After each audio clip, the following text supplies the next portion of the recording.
Assalamu alaikum. Je vous embarque avec moi en cuisine aujourd'hui. Je vous partage ma recette parfaite de beignets que vous pourrez fourrer au Nutella, à la confiture ou même à la compote de pommes. Comme d'habitude, vous trouverez la liste des ingrédients et les quantités en barre de description. Allez, n'attendons pas plus, c'est parti pour la recette. Je commence par faire gonfler ma levure boulangère dans du lait bien tiède. Dans le bol de votre robot pâtissier, on vient mettre notre farine, la levure chimique, le sucre, l'huile, et je viens ensuite y casser 2 œufs. Pas de panique, si vous ne disposez pas de robot, il est tout à fait possible de les faire à la main. Il vous faudra juste un peu d'huile de coude et le tour est joué.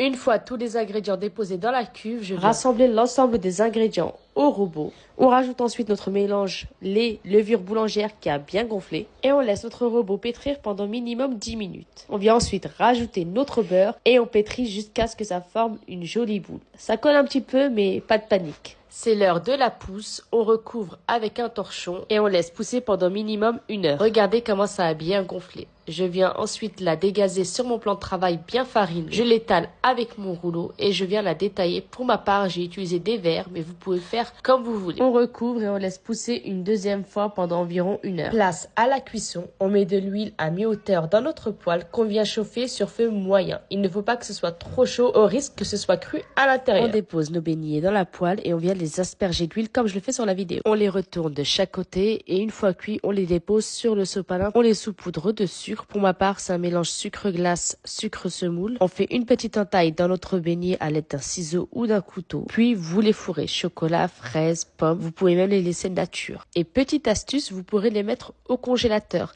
avant d'avoir mis le sucre et de les avoir fourrés, bien sûr.